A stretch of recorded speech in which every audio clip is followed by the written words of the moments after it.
Our first speaker today is Hitoshi Sato from the Tokyo Institute of Technology. He's a project assistant professor at the Global Scientific Information and Computing Center of Tokyo Institute of Technology. He joined GSIC in 2009, and has been involved with several HPC projects, including a series of Tsubame computers, especially in storage systems. He'll be speaking today about the reliability of NVM devices for I/O acceleration on supercomputing. Let's hear it for Hitoshi Sato. Good morning. Can you hear me? My name is Hitoshi Sato from Tokyo Institute of Technology, Japan. Today's my presentation is reliability of NVM devices for I/O acceleration on supercomputing systems. Our site has a GPU-based supercomputer called Tsubame 2, which is around 17 petaflops performance for single precision and 5.6 petaflops for double precision in theoretically, and is ranked 15th position in the latest top 500 list. And we are planning to replace the machine to newer one in 2016 and 2017 timeframe. So this is the preliminary activities for designing new storage architecture for new machines. The motivation is very simple. Current our subsystem in this modern supercomputer, NVM devices such as flash is a key devices to achieve high I/O performances. Our Tsubame 2 is a kind of pioneer. We have installed 200 terabytes of SSD volumes for product operation from 2010, and configured as a tiered and hybrid storage environment combined with local storage and external Lustre file systems. And current industry status is also various. There are various activities because there are various flash devices emerging, and we can get good SSD devices at available and at reasonable cost. And also new approaches are emerging, like burst buffer system in the supercomputing file system architecture. And the issues for introducing flash devices on next generation supercomputer is that flash devices has various performance characteristics in terms of throughput, IOPS, and capacity and reliability. But how much reliability of flash devices is required for burst buffers or such kind of I/O acceleration system or required for next generation supercomputers is an open problem because we want to maximize performance like throughput, IOPS, and maximize capacity and reliability, but we want to minimize cost for introducing flash devices on large-scale systems. So today's talk is focused on these kind of things. First one is we conduct preliminary evaluation of the endurance for SSD devices to support supercomputing I/O workloads. And second thing is to evaluate this thing. We configure Lustre I/O monitoring systems for detailed I/O workload for collecting detailed I/O workload analysis in our production system. Okay. This is a motivation slide. Future toward exascale supercomputing, memory and storage architecture is a key kind of things because new devices like non-volatile memory devices is emerging for our subsystems. Both, as we know, NVM devices is good for capacity, non-volatility, and low energy consumption compared to conventional DRAM, and also good for high throughput, low latency, and low energy consumption compared to hard disk drives. And also there are various performance flash devices achieves various performances in terms of throughput. Many flash devices achieves from 200 megabytes to over 1 gigabyte per second. The output is from 10,000 to over 100,000. And also there are many I/O interfaces like PCIe attached flash devices, SATA 3 devices, and M-SATA or M.2 for mobile devices. But that exists scheme techniques for evaluating reliability of flash devices are following. We have existing techniques has mainly 4 kind of metrics. First one is power on hours, which is how long flash devices is powered. So we should support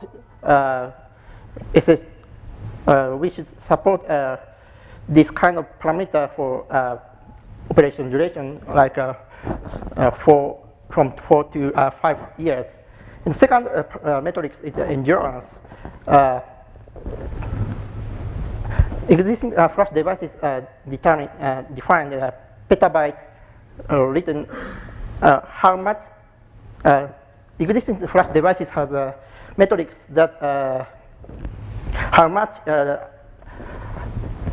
I/O data size can be written to the devices, like a petabyte written or terabyte written. So deterioration progress can be defined as following expression: total write to the devices divided by petabyte write or terabyte write.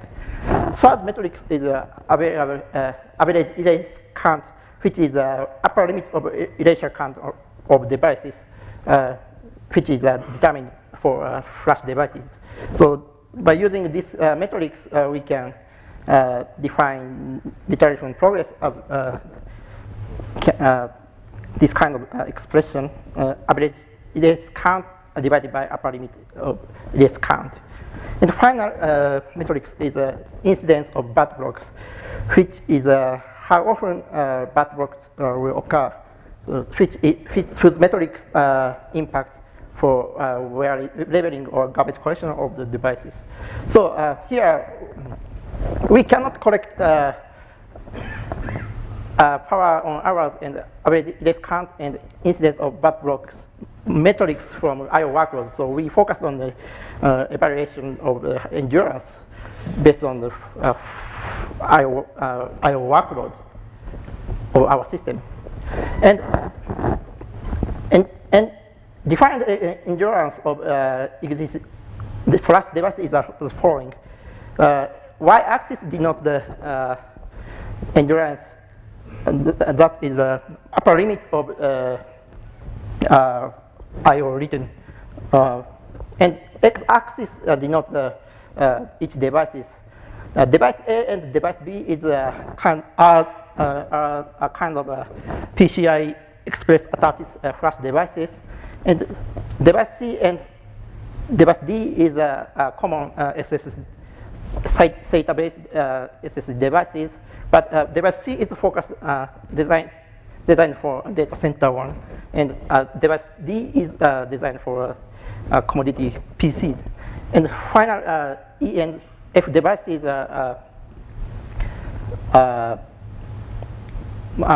flash devices for mobile devices whose interface has M-SATA or M.2 devices. As we see, there are many various differences based on the different flash devices. And also SSD configuration on supercomputers is we can we can take several options for SS computation on supercomputers. First one is a flat buffer, which is computing node has its local storage, and I/O is conducted to power fast and via local SSD devices.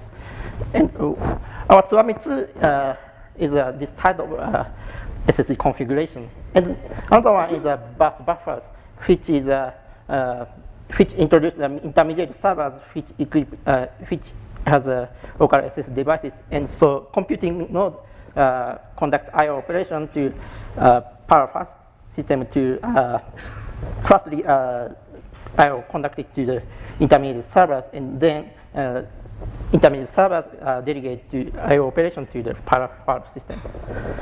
So the question is how many SSD devices can we use to support the endurance of the volumes during the production operation duration.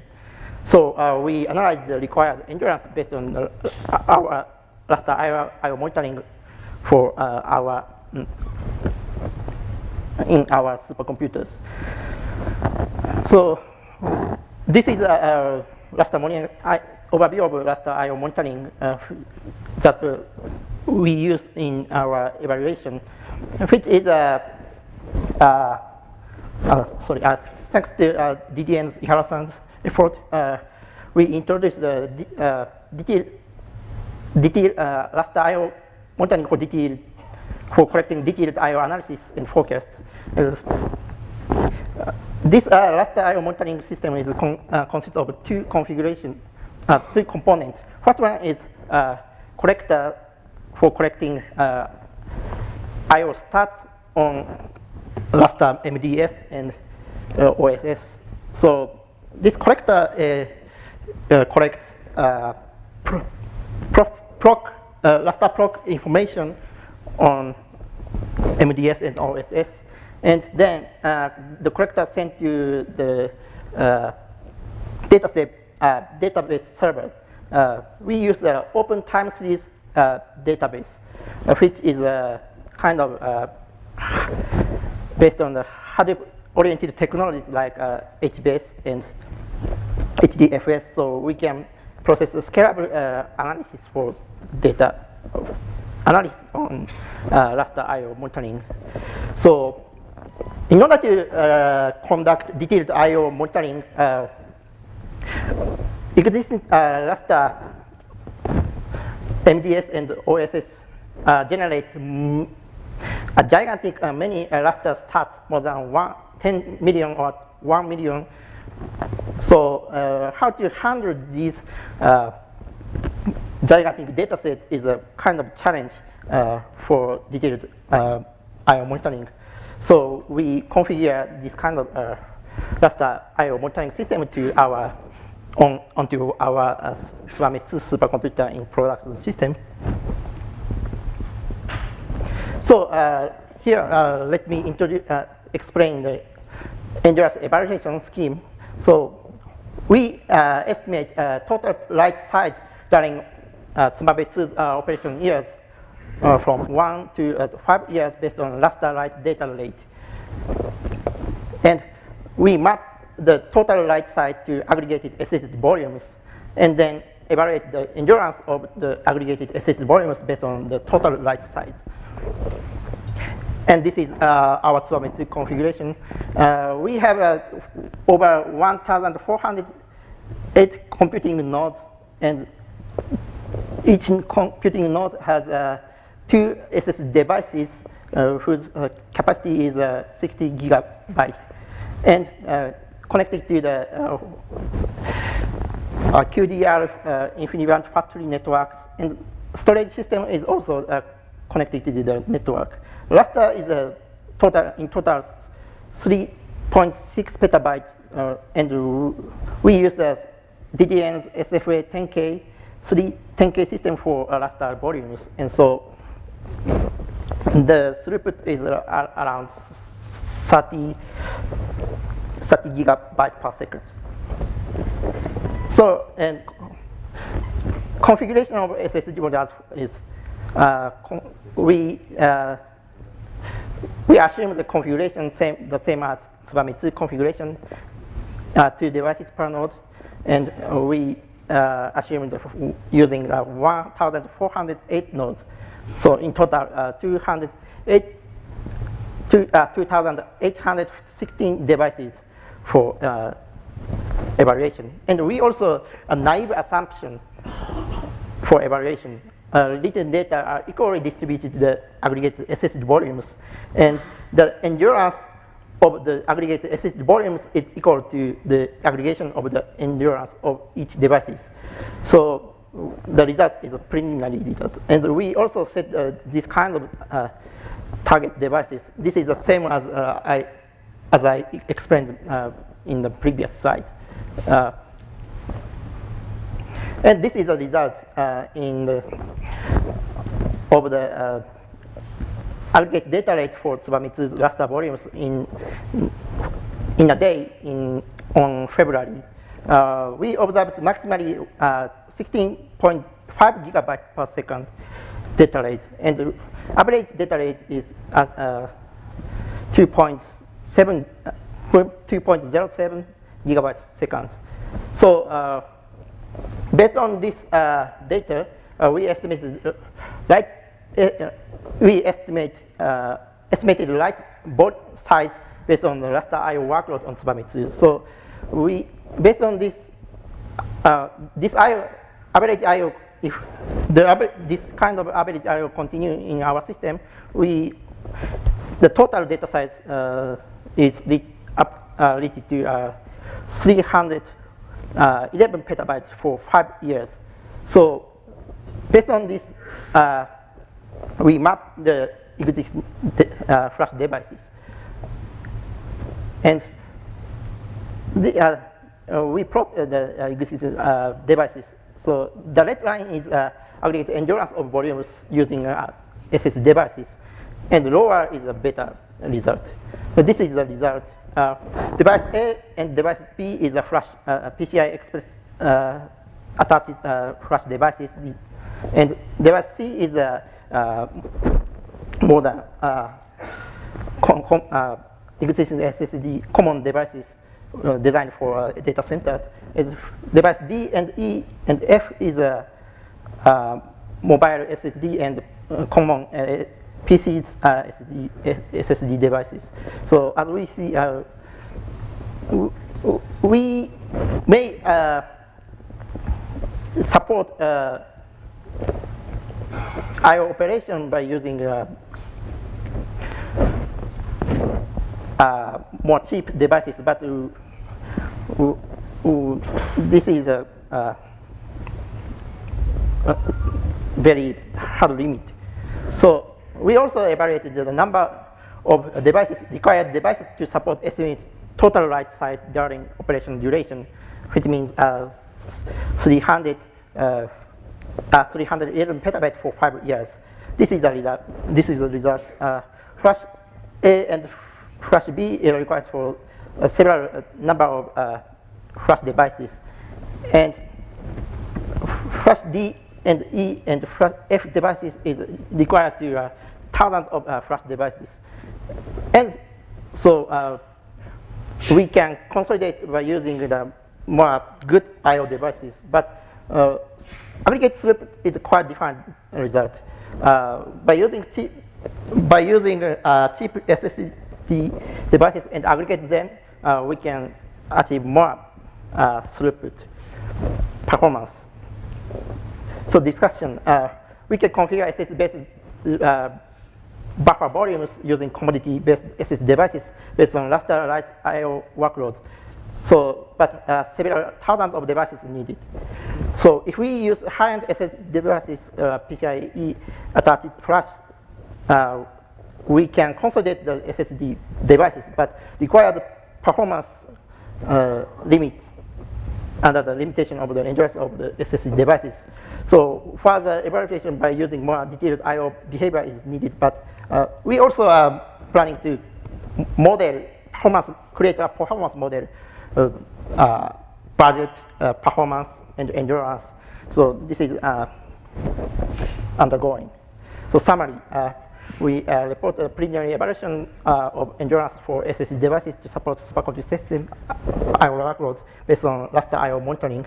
So we introduced a high-performance Lustre I/O monitoring system for detailed I/O workload analysis. Thank you very much.